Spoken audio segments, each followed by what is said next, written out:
Everyone's watching the US for crypto regulation. But Asia's already building the system. And at the center of that system is XRP. Let's get straight to it.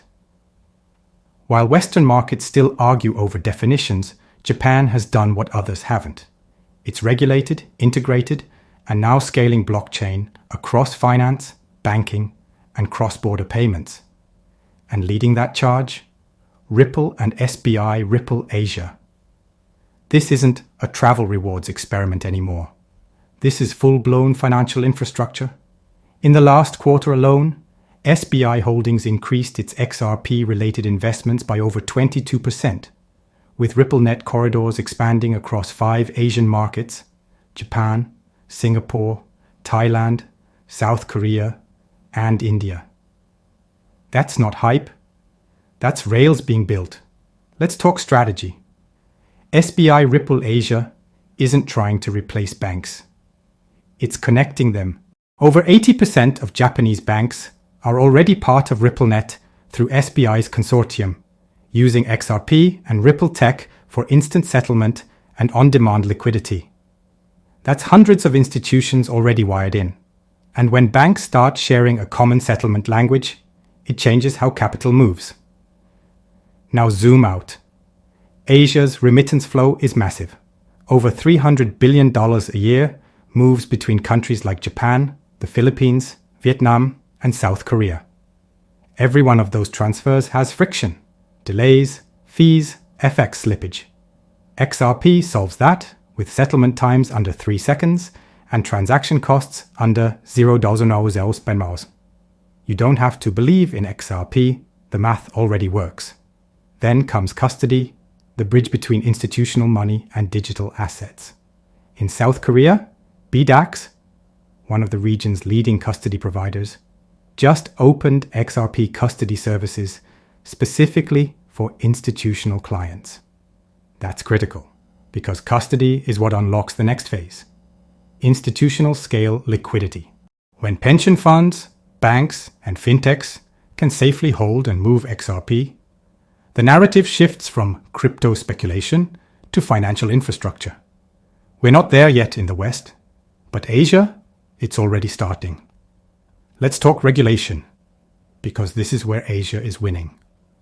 Japan's Financial Services Agency, FSA, has already classified XRP as a digital currency, not a security. That one decision, made years ago, created the stability Ripple needed to build quietly, while everyone else fought lawsuits. And it's paying off. Singapore's MAS has gone further, issuing over 19 payment licenses to blockchain-based institutions, Ripple included. These aren't sandbox tests. They're licenses. Meaning, Ripple can legally operate large-scale remittance and payment services in Singapore and across the ASEAN network. Add that up. Japan's clarity, Singapore's licensing, Korea's custody infrastructure. Together, they form the triangle of Asia's blockchain backbone, and XRP sits right in the middle. Now let's go deeper. Tokenization. You've heard the term 1,000 times, but here's why it matters. By 2030, the World Economic Forum estimates over $16 trillion in tokenized assets will move across digital rails. From real estate and equities to trade finance and cross-border debt. And Ripple's already building the pipes. SBI recently announced plans to tokenize Japanese government bonds using XRPL for settlement testing. That's institutional-grade movement, not NFTs, not collectibles, sovereign instruments. And once those bonds, stocks, and private equities start moving across XRPL, the volume dwarfs anything retail could ever do. So where does this go next? 3 major phases are forming right now. Phase 1, banking infrastructure.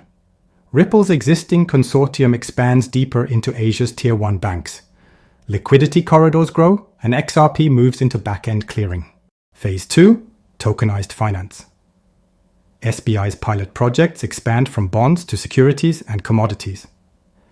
XRP becomes the bridge for institutional settlement, moving real-world value, not just crypto. Phase 3, regulatory export. Once Japan and Singapore's systems prove stable, Western institutions will adopt the same frameworks, effectively importing Asia's model of blockchain finance. When that happens, XRP isn't competing anymore. It's embedded. And here's the kicker. This shift won't make front-page news. It'll happen quietly, buried in finance memos, custody rollouts, and compliance briefings. But those are the changes that redefine wealth distribution.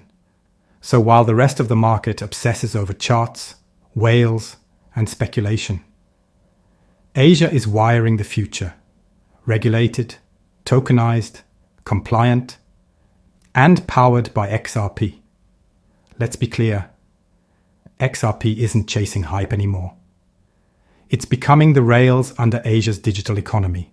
And when that infrastructure is complete, every transaction, from remittance to trade finance, will eventually touch the ledger. So the real question isn't if XRP will be adopted. It's how deep that adoption will go. Will it start with banks, with regulators, or with the tokenized markets already forming in Japan and Singapore? Drop your thoughts below. Because while others chase headlines, Japan and the rest of Asia might have already shown us what the future looks like.